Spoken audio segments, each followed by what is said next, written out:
आदाब नाजरीन, आप देख रहे हैं INN न्यूज़। मैं हूं शौकत अली सूफी। पेश है आज की सुर्खियां। चीफ मिनिस्टर के चंद्रशेखर राव और मजलिस के सदर असदुद्दीन अवैसी तेलंगाना की हम आहंगी को मुतासिर कर रहे हैं, मरकजी वजीर पीयूष गोयल ने कहा।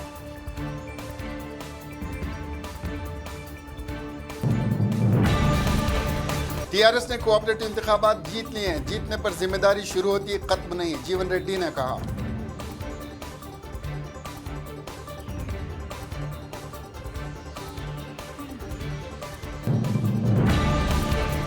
मरकजी हुकूमत गांवों से नक्सलिज्म को खत्म करके तरक्की और भलाई के काम करना चाहती है, MR नायक ने कहा।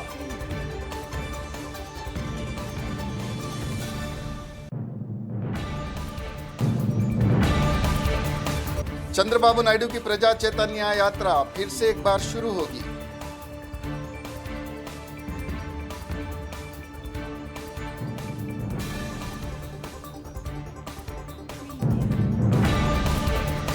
बीजेपी भारत को पीछे की तरफ ले जा रही है, राज्यसभा MP सैयद नसीर का बयान।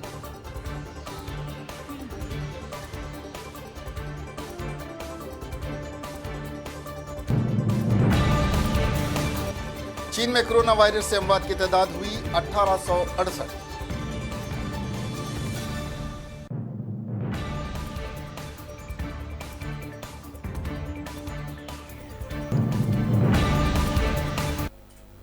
अब खबरें तफसील से। मरकजी वजीर रेलवे पीयूष गोयल ने आज ममलकती वजीर दाखिला किशन रेड्डी और सदर तेलंगाना बीजेपी के साथ एक प्रेस कॉन्फ्रेंस से खिताब करते हुए कहा कि चीफ मिनिस्टर के चंद्रशेखर राव मजलिस के सदर असदुद्दीन अवैसी के साथ मिलकर हिंदुओं और मुसलमानों को तकसीम कर रहे हैं। गोयल ने कहा CAA NRC पार्लियामेंट के दोनों ऐवानों में मंजूर शुदा है, किसी भी रियासत को इख्तियार नहीं कि इसके निफाज से इनकार करे। उन्होंने कहा कि चीफ मिनिस्टर के चंद्रशेखर राव और असदुद्दीन अवैसी निचली सियासत के जरिए तेलंगाना के हम आहंगी के माहौल को ख़राब कर रहे हैं। गोयल ने मजीद कहा कि पाकिस्तान, अफगानिस्तान और बांग्लादेश मजहबी बुनियाद पर वजूद में आए हैं।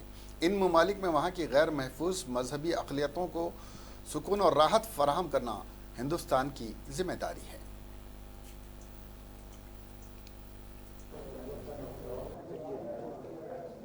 तेलंगाना के इतिहास में 18 फरवरी 2014, आज से 6 साल पहले लोकसभा में आंध्र प्रदेश रीऑर्गेनाइजेशन बिल 2014 मंजूर हुआ था, पास हुआ था, जिसने रास्ता शुरू किया तेलंगाना को नए राज्य बनाने का। मैं आज के दिन तेलंगाना के सभी लोगों को बधाई देना चाहता हूं, शुभकामनाएं देना चाहता हूं। और 2 जून 2014 को जब तेलंगाना नया राज्य बना, और आप सब जानते हैं भारतीय जनता पार्टी तेलंगाना को नए राज्य की स्थापित करने के लिए लगातार वर्षों तक संघर्ष करती रही। 2 जून 2014 को माननीय प्रधानमंत्री नरेंद्र मोदी जी ने घोषणा की थी, शुभ संदेश दिया था तेलंगाना के लोगों को, जिसमें उन्होंने कहा 29वें राज्य के रूप में तेलंगाना का स्वागत है। आने वाले वक्त में तेलंगाना हमारे विकास के सफर को मजबूती देगा। तेलंगाना को केंद्र से पूरी मदद का वादा करता हूं। राज्य को नई ऊंचाई पर पहुंचाने के लिए वहां के लोगों और सरकार को हर संभव सहयोग मिलेगा। और मुझे बताते हुए खुशी है, प्लीज ఎవరండి అక్కడ మాట్లాడేది, ప్లీజ్ అశోక్ కంట్రోల్ చేయ, అక్కడ మాట్లాడడం వెనకాల అందరూ కూడా please kindly maintain silence sir. మధ్యలో మీరు కూడా మాట్లాడకండి, మీడియా ఫ్రెండ్స్ మీరు ఎందుకు మాట్లాడుతున్నారు? मुझे ये बताते हुए खुशी है कि गत 5 वर्षों में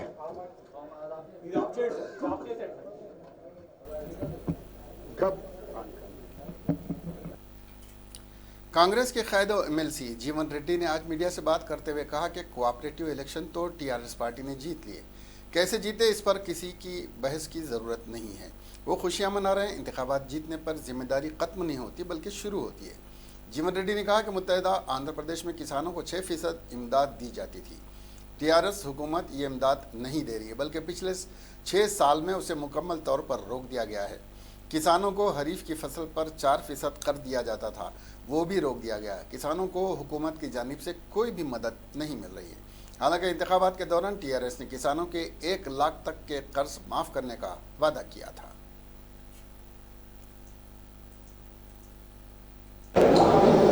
कोऑपरेटिव इलेक्शंस जो तो हो गए, चलो टीआरएस पार्टी वाले जीते, कैसे जीते वो अलग बात है, मगर जीते तो सही, खुशियां भी मना ले रहे, अच्छी चीज है। जीते सवाल तो खुशियां मनाने भी चाहिए, मगर सिर्फ खुशियां मनाने से ही तुम्हारी जिम्मेदारी खत्म नहीं होती या बात खत्म नहीं होती। अब तो शुरू होते तुम्हारी जिम्मेदारी। मुत्तहिदा आंध्र प्रदेश में जो किसानों को कोऑपरेटिव सेक्टर में long term medium term loan के ऊपर 6% जो सूद बनने का किसान के ऊपर बोझ है, रियासत हुकूमत वो बोझ उठाते थे। तेलंगाना रियासत बनी जब से वो 6% रियासत 6% जो सूद तेलंगाना रियासत भरने का या रिबेट देने का रोक दिए, और 6 साल में वो तो पूरा रोक दिए। वैसी किसानों को फसल के ऊपर जो कर्जा लेते उसके ऊपर भी 4% रियासत हुकूमत देते थे, वो भी रोक डाले। अब कोऑपरेटिव सेक्टर में अगर कोई किसान कर्जा लिए तो उसको हुकूमत से तो कुछ मदद मिलने का तो नहीं है, जैसे दीगर नेशनल बैंकों से कर्जा लेके बनते, ये भी वैसी हो गई। जैसे चुनाव में तो आप बोले 1 लाख तक कर्जा हम। Ministry of information and public relation की जानिब से मुनक्किदा एक रोज़ा कॉन्फ्रेंस में खिताब करते हुए M.R. नायक IG CRPF ने कहा, तेलंगाना के उन गाँवों में जो नक्सली इलाके कहलाते हैं या जो नक्सलाइट से मुतासिर थे, उनकी तरक्की और फलाह बहबूद के लिए मरकज़ी हुकूमत की जानिब से जो कुछ किया जा रहा है, इसके लिए रियासत की हुकूमत की जानिब से भरपूर ताउन किया जा रहा है। उन्होंने PIB के जनूबी हिंद के डायरेक्टर का शुक्रिया अदा किया और कहा कि इस प्रोग्राम में जो नक्सलाइट से मुतासिरा गाँव में नक्सलिज्म को ख़त्म करके गाँव की तरक्की के लिए मुनक़्क़िद किया जाता है। मरकज़ी हुकूमत और रियासती हुकूमत भरपूर ताउन कर रही हैं और तहफ़्फ़ुज़ फराहम करती हैं। इंफॉर्मेशन ब्यूरो तेलंगाना के माध्यम से यहाँ तेलंगाना में जो ग्रामीण इलाका है, जो नक्सलवाद का इलाका है, वहाँ पे डेवलपमेंट और वेलफेयर एक्टिविटीज़ जो भारत सरकार के द्वारा संचालित है, उसको सुदूर इलाका में इफ़ेक्टिवली बताने के लिए एक दिन का कार्यशाला यहाँ पे आज आयोजित की गई है। मैं इसके लिए प्रेस इंफॉर्मेशन ब्यूरो के जो DG हैं साउथ के, उनको धन्यवाद ज्ञापित करता हूँ कि उन्होंने हमको भी बुलाया है और हम भी जो है इस जो भारत सरकार का जो प्रोग्राम में शामिल होके जो सिक्योरिटी या और भी जो सपोर्ट जो टीम्स को जो देनी है, उसमें हम लोग लगे हुए हैं। ये बहुत ही अच्छा प्रोग्राम है।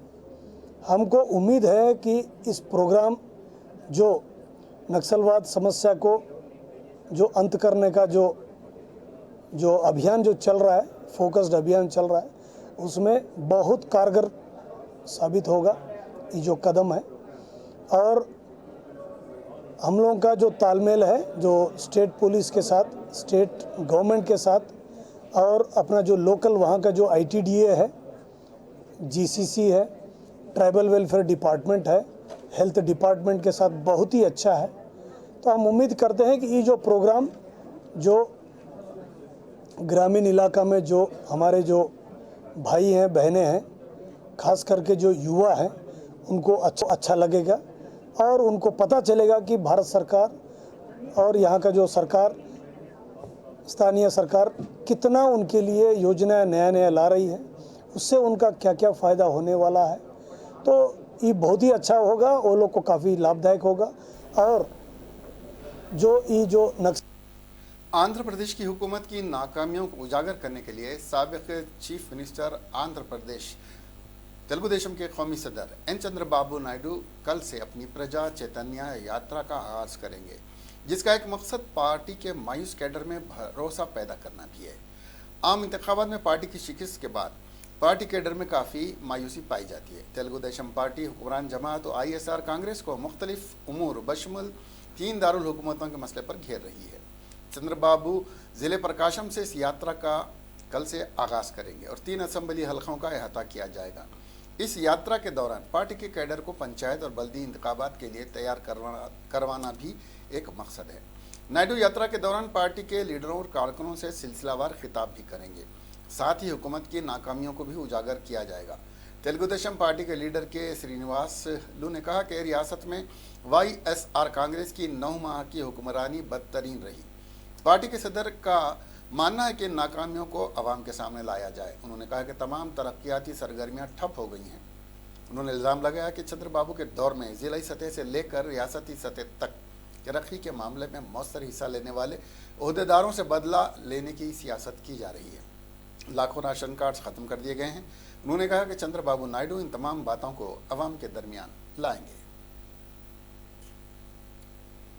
कांग्रेस के कायद राज्यसभा रुकन सैयद नसीर हसन ने कहा कि भारतीय जनता पार्टी माइनॉरिटीज़ और दलितों के खिलाफ है। पिछले कुछ दिनों से बीजेपी जो फैसले ले रही है वो हिंदुस्तान को पीछे की तरफ ले जा रही है। पिछले 70 साल से कांग्रेस मसावात के लिए काम कर रही है। तहफ़्फ़ुज़ात के मामले में कांग्रेस पार्लियामेंट के दोनों ऐवानों में बहस करेगी, उन्होंने कहा।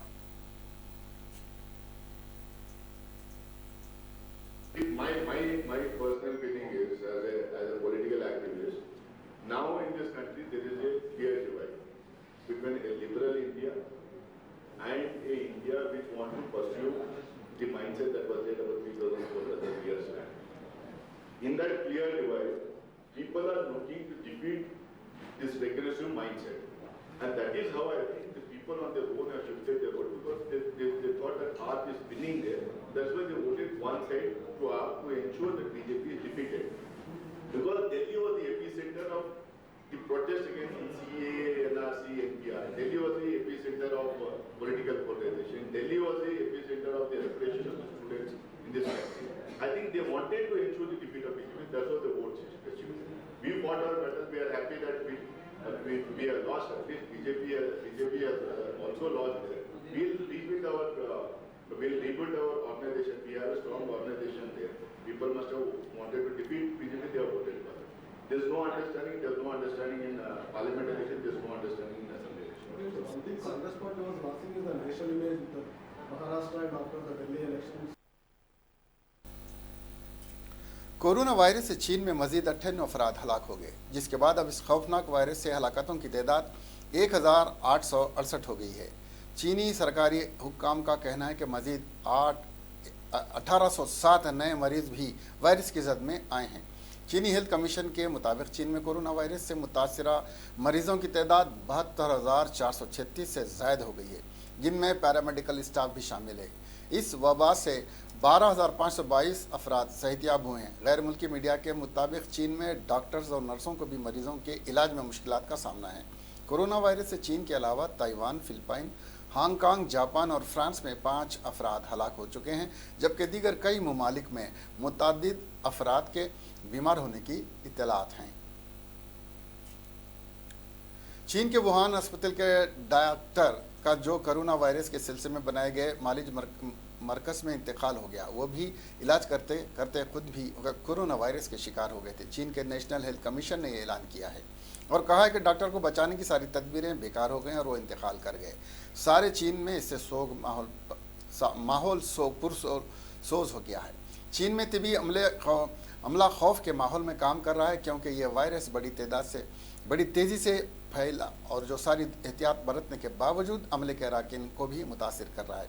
अब तक वुहान से अस्पताल के अमला 1761 अरकान इस वायरस का शिकार हो चुके हैं, जिनमें से 6 की मौत हो गई है। कमीशन के अहदेदारों ने बताया कि हज़ारों अफराद इस अस्पताल में ज़ेर इलाज हैं। मरकजी वजीर रेलवे पीयूष गोयल तेलंगाना हुकूमत से ख्वाहिश की है कि वो अपने हिस्से के MMTS फेस 1 के 450 करोड़ रुपए फौरी जारी करे। रियासती वजीर T श्रीनिवास यादव की शिकायत का जवाब देते हुए वजीर रेलवे ने कहा कि 2014 में आंध्र प्रदेश के लिए यूपीए हुकूमत ने सिर्फ 245 करोड़ रुपए मुख्तस किए थे। NDA हुकूमत ने बीजेपी की क़ियादत वाली तेलंगाना के लिए 2600 करोड़ रुपए मुख्तस किए हैं, जो कांग्रेस की क़ियादत वाली यूपीए हुकूमत से 10 गुना ज़्यादा रकम है। Length at a cost of rupees 112 crore. Service provider. Commerce and Industry, Government of India.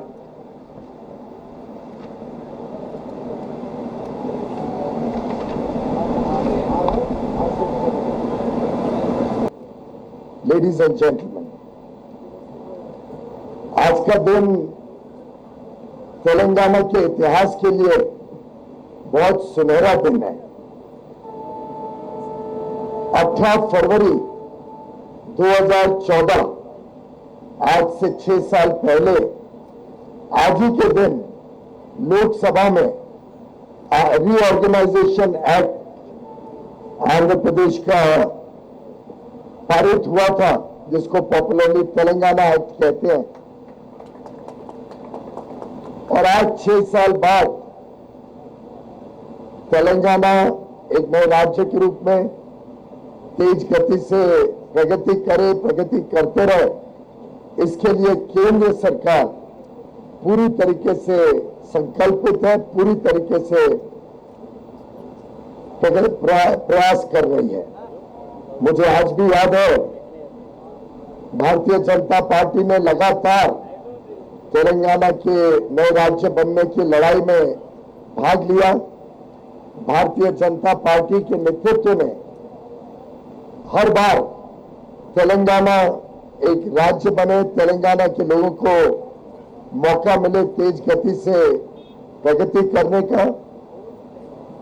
और जब 29वें राज्य के रूप में तेलंगाना बना था, तब माननीय प्रधानमंत्री श्री नरेंद्र मोदी जी ने 2 जून 2014 को, जिस दिन तेलंगाना राज्य की स्थापना हुई, उस दिन Length at a cost of Waqf rupees board के 100. सदरनशीन मोहम्मद सलीम से सेंट्रल वक्फ काउंसिल के अरकान ने मुलाकात करके मुख्तलिफ उमूर पर तबादला ख्याल किया। वक्फ बोर्ड के चेयरमैन ने अरकान के वक्फ को यकीन दिलाया कि वक्फ जायदादों को बचाने के लिए वो हर मुमकिन ताउन देने के लिए तैयार हैं, क्योंकि वज़ीर आला के चंद्रशेखर राव वक्फ बोर्ड को हर मुमकिन मदद दे रहे हैं। मुतवल्लियान साहबान भी भरपूर ताउन कर रहे हैं।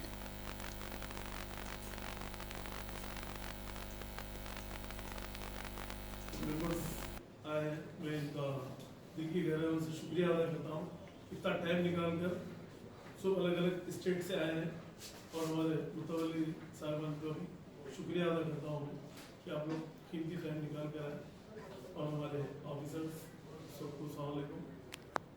क्योंकि वक्फ बोर्ड एक ऐसा इदारा है, यहीं पर नहीं पूरे ऑल ओवर इंडिया में मंशा वक्फ के हिसाब से अगर वक्फ बोर्ड को अगर चलेगा तो जो है ना कोई गरीब मुसलमान नहीं दिखेगा, क्योंकि आज इतने प्रॉपर्टीज है, तो इसमें जो है ना सब मुतवल्लीस को नहीं बोल सकते हम, इसमें अच्छे मुतवल्लीस भी हैं, इसमें बाज मुतवल्लीस जो है ना लैंड को बेच। Deputy commissioner of police west zone A Srinivas Reddy ने एक सहाफती कॉन्फ्रेंस में बताया कि शहर में एक गैंग का पुलिस ने पर्दाफाश किया है, जो लोगों को डबल बेडरूम दिलाने के नाम पर धोखा देकर भोले भाले लोगों को लूट रहा था। जुबली हिल्स पुलिस स्टेशन के ओहदेदारों ने इस गैंग को पकड़ने में कामयाबी हासिल की और 15 लाख रुपए भी जब्त किए, जो इस गैंग ने लोगों से लिए थे। इस गैंग ने डबल बेडरूम वाले हर ख्वाहिशमंद से 15 से 18 हज़ार रुपये वसूल किए थे। इस गैंग में 4 अफराद शामिल हैं, जिन्होंने 75 लोगों को धोखा दिया। इस गैंग का सरगना शहरयार अली है, जो मफरूर बताया जा रहा है। ఇట్లాంటి ప్రతి ఒక్కరిని ఈ రకంగా నమ్మించి కలెక్టర్ హైదరాబాద్ కలెక్టర్ స్టాంప్స్ వేసి 35 రూపాయలు మీ సేవలో వాళ్ళ దగ్గర కూడా ఈ అమౌంట్ ఏదైతే ఉందో ఈ ఇంటికి సంబంధించిన అమౌంట్ అని చెప్పి వాళ్ళ దగ్గర పే చేయడం జరిగింది. ఈ పే చేసిన అమౌంట్స్ ఇవన్నీ కూడా ఇట్లా ఒక ఫైల్ క్రియేట్ చేసి ప్రతి ఒక్కరిని నమ్మించడం జరిగింది. ఇది మీ సేవ పే చేసిన 35 రూపీస్ ఇది రిసీట్. అదేవిధంగా కలెక్టర్ హైదరాబాద్ కలెక్టర్ అని చెప్పి దీని మీద స్టాంప్ వేయడం. సో ఇట్లాంటిది వీళ్ళందరూ కూడా జెన్యూన్గా వీళ్ళందరికీ డబుల్ బెడ్రూమ్ ఇల్లు వస్తాయని చెప్పి నమ్మించి వీళ్ళ దగ్గర ఆధార్ కార్డులు ఇవన్నీ వీళ్ళ దగ్గర డాక్యుమెంట్స్ ఫొటోస్ అప్లికేషన్ ఫామ్స్ ఇవన్నీ ఫిల్ చేయించి ఒక పథకం ప్రకారం వీళ్ళని అందరినీ కూడా మోసం చేయడం జరిగింది. ఇది గత 6 నెలల నుంచి వీళ్ళ దగ్గర ఈ రకమైన మెంబర్షిప్ ఫీజు అని చెప్పి కలెక్ట్ చేసి ఆ తర్వాత వీళ్ళని మోసం చేయడం జరిగింది. తర్వాత వీళ్ళని 8 ప్రాంతాల్లో వీళ్ళకి డబుల్ బెడ్రూమ్ ఇల్లు ఇప్పిస్తానని చెప్పి నమ్మించడం జరిగింది. మాదాపూర్ అదేవిధంగా పరిసర ప్రాంతాల్లో హైదరాబాద్ సిటీలో కూడా వీళ్ళకి ఇట్లా 8 ప్లేసెస్లో ఉన్నాయి. మీకు ఇంకా నెక్స్ట్ 20 డేస్లో కూడా మీకు వెళ్ళి సైట్ విజిట్స్ ఉంటాయి. ఇవన్నీ కూడా చెప్పడం జరిగింది. సో అట్లా నమ్మి వీళ్ళందరూ కూడా పే చేశారు. शहर हैदराबाद में फ्लाईओवर पर से कार के नीचे गिरने का एक और हादसा पेश आया, जिसमें एक शख्स हलाक और दीगर 4 जख्मी हो गए। शहर में इस तरह के बढ़ते हादसात ने अवाम में तशवीश पैदा कर दी है। गुज़िश्ता शब पेश आए इस हादसे की इब्तिदाई इत्तलात में कहा गया है कि कार बलकमपेट के फ्लाईओवर से सुबह 2:30 पर गिर पड़ी।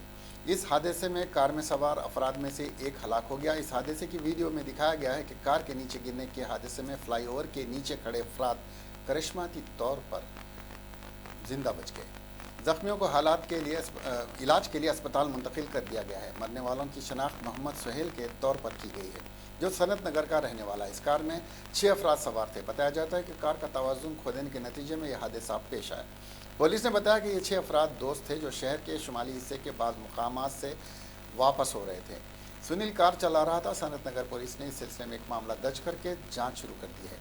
इसी तरह का हादसा गुज़िश्ता साल नवंबर में शहर के इलाके गच्चीबौली में पेश आया था, जिसमें बायोडाइवर्सिटी फ्लाईओवर पर से कार नीचे गिर गई थी, जिसमें फ्लाईओवर के नीचे से गुजरने वाली पैदल राहगीर खातून हलाक हो गई थी। उत्तर प्रदेश के अयोध्या में मुजव्वज़ा राम मंदिर की तामीर के लिए बनाए गए ट्रस्ट श्री राम जन्मभूमि तीर्थ क्षेत्र के इलाके के 9 मुसलमानों ने खत लिखा है। उन्होंने अपील की है कि मुसलमानों की खबर पर नया राम मंदिर न बनाएं। खत में कहा गया है कि बाबरी मस्जिद के आसपास 480 मुरब्बा मीटर के इलाके में नया राम मंदिर ना बनाएं। कहा गया है कि हुकूमत के ज़रिए 67 एकड़ की ज़मीन राम मंदिर के लिए इस्तेमाल करने मुसलमानों के दावे को पूरी तरह से छीनना और क़ानून के ख़िलाफ़ है। अंग्रेज़ी अखबार की एक रिपोर्ट के मुताबिक ख़त में कहा गया है कि आज भले ही मौके पर खबर नज़र न आ रही हो, लेकिन वहाँ की 4 से 5 एकड़ ज़मीन पर मुसलमानों की खबरें थी। ऐसे में वहाँ मंदिर की तामीर कैसे की जा सकती है। 9 मुसलमानों ने शहरियों ने वकील के तवस्सुस से ट्रस्ट को अरसाल करदा ख़त में लिखा है कि मरकज़ी हुकूमत की तरफ से साल 1993 में अयोध्या में एक्वायर की गई 67 एकड़ ज़मीन सुप्रीम कोर्ट के फैसले के बाद हुकूमत ने राम मंदिर की तामीर के लिए दी है। इस ज़मीन पर मुसलमानों की खबरें थीं। मरकज़ ने इस पर गौर ही नहीं किया कि मुसलमानों की खबरों पर अज़ीमुश्शान राम मंदिर नहीं बन सकता। ये किसी भी मज़हब के ख़िलाफ़ है। पंजाब में एक सिख खातून की मौत के बाद उसके बेटे और बेटी की तरफ से मुंह मोड़ने का हैरान कर देने वाला वाक़या सामने आया। खुशहाल ज़िंदगी गुजार रहे अपने बच्चों से अलग तकलीफ़ में तन्हा गुजारा कर रही दिलप्रीत कौर का इंतकाल हफ्ते के रोज़ हुआ था, और जब मुकामी लोगों ने फ़ोन करके उनके बच्चों को बताया कि वो अब दुनिया में नहीं रहीं, तो बेटा और बेटी दोनों ने ही लाश लेने से इनकार कर दिया। ऐसे हालत में एक मुस्लिम फैमिली ने दिलप्रीत कौर का अंतिम संस्कार यानी आखिरी रसूमात सिख मज़हब के मुताबिक अदा की। बताया जा रहा है कि गुरप्रीत कौर का ताल्लुक़ मालर कोटला से है। वो इस वक्त भटंडा में तन्हा रह रही थी और दूसरे के घरों में काम करके गुजारा करती थी। गुज़िश्ता दिनों वो एक तीर्थ यात्रा पर गई थी। इसी दौरान वो बीमार पड़ गई। इस बीमारी के सबब 15 फरवरी को इंतकाल हो गया। उनके पड़ोसी मोहम्मद असलम ने जब देखा कि कोई गुरप्रीत को देखने वाला नहीं है, तो खुद अपने घर वालों के साथ उन्हें आखिरी विदाई देने का फ़ैसला किया। मोहम्मद असलम के इस नेक काम की जब खबर दूसरों तक पहुंची, तो तारीफ़ों का सिलसिला शुरू हो गया। इतवार के रोज़ बाज़ाब्ता उन्हें सुपुर्द आतिश किया गया और दूसरी रस्में अदा की गई। हैदराबाद के मौसम जहाँ मार्केट के करीब आरटीसी बस में एक खातून को एक शख्स ने छुरा घोंप दिया। इत्तलात के बमूजिब अनुराधा नामी 40 साल खातून को सीट के मसले पर एक मुसाफिर के साथ कहा सुनी हो गई, जिस पर मुसाफिर ने उसे छुरा घोंप दिया। खातून ने उसे थप्पड़ मारा क्योंकि लेडीज सीट पर मर्द मुसाफिर को बैठने से मना किया और उसे उठाकर खुद बैठ गई। इस खाती ने उसके बाद खड़े होकर औरत को गालियां दी और नाजेबा अल्फाज इस्तेमाल किए, जिस पर खातून ने खाती को थप्पड़ मार दिया। खाती ने जेब से तेज़धार चाकू निकालकर औरत को मारा। अनुराधा को इससे 8 इंच का जख्म आया, जिसे फौरी उस्मानिया दवाखाने पहुंचाया गया। बताया जा रहा है कि खातून की हालत मुस्तहकम है। खाती बेगम बाजार के पास उतरकर फरार हो गया। बेगम बाजार पुलिस ने एक केस रजिस्टर करके खाती की तलाश शुरू कर दी है। इंतखाबी हिकमत अमली के लिए माहर जाने वाले प्रशांत किशोर ने अपनी खुद की सियासी पार्टी शुरू करने का आज इशारा दिया है। दिल्ली में आम आदमी पार्टी की हुकूमत अमली तैयारी करने वाले प्रशांत किशोर ने आज पटना में ऐलान किया है कि वो नौजवानों का एक सियासी प्लेटफॉर्म तैयार करेंगे और इसके लिए चलाई जाने वाली कैंपेन का नाम उन्होंने बात बिहार की का नाम दिया है। नीतीश कुमार की क़यादत में चलने वाली मखलूत हुकूमत को आड़े हाथों लेते हुए प्रशांत किशोर ने कहा कि बिहार मुल्क की दीगर रियासतों के मुकाबले में काफ़ी पिछड़ा हुआ है और बीजेपी के साथ इत्तेहाद का रियासत को कोई फ़ायदा नहीं हुआ है। प्रशांत किशोर जो नीतीश कुमार के इंतहाई करीबी तस्वुर किया जाते थे और इस कुर्बत की वजह से जनता दल यू में नायब सदर के ओहदे पर थे, लेकिन शहरी तरमीमी कानून और NRC पर नीतीश कुमार से उनके इख्तलाफात हो गए थे, जिसके बाद वो पार्टी के रुकन नहीं हैं। उन्होंने अपनी प्रेस कॉन्फ्रेंस में इशारा दिया है कि वो सेकुलर इत्तेहाद बनाएंगे। प्रशांत किशोर ने ऐलान किया कि वो 20 फरवरी यानी परसों से बिहार की बात तहरीक शुरू करेंगे और उनका हदफ है कि 100 दिन के अंदर वो 1 करोड़ नौजवानों को अपनी तहरीक का हिस्सा बनाएं।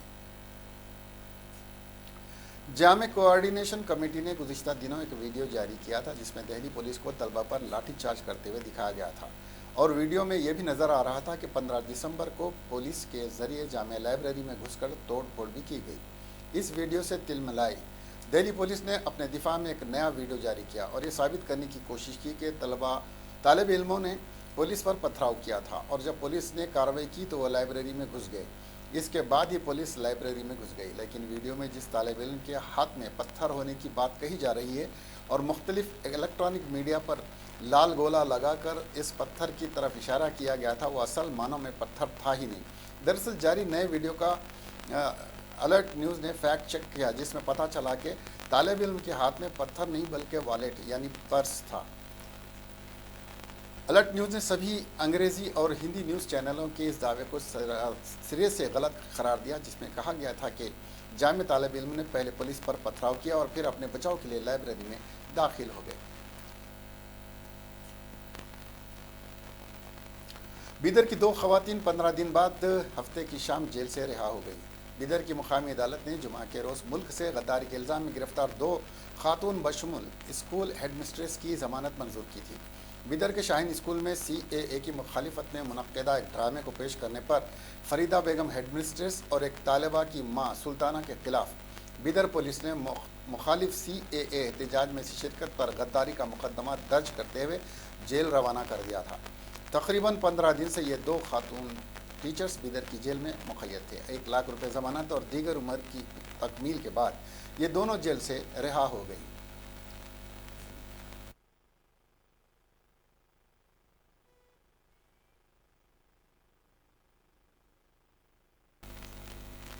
आखिर में सुर्खियां एक बार फिर। चीफ मिनिस्टर के चंद्रशेखर राव और मजलिस के सदर असदुद्दीन अवैसी तेलंगाना की हम आहंगी को मुतासिर कर रहे हैं, मरकजी वजीर पीयूष गोयल ने कहा।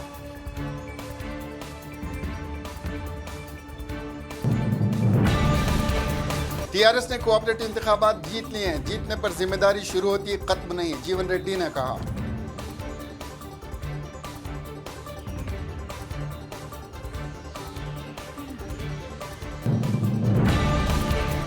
मरकजी हुकूमत गांवों से नक्सलिज्म को खत्म करके तरक्की और भलाई के काम करना चाहती है, MR नायक ने कहा।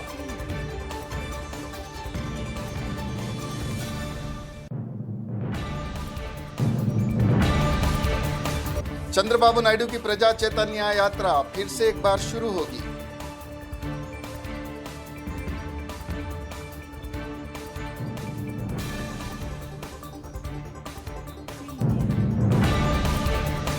बीजेपी भारत को पीछे की तरफ ले जा रही है, राज्यसभा एमपी सैयद नसीर का बयान।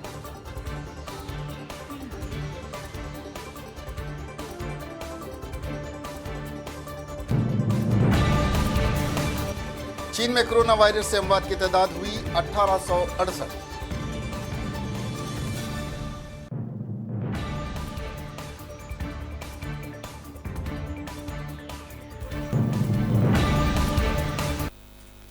अब हमें दीजिए इजाजत, देखते रहिए एनएन चैनल। खुदा हाफिज।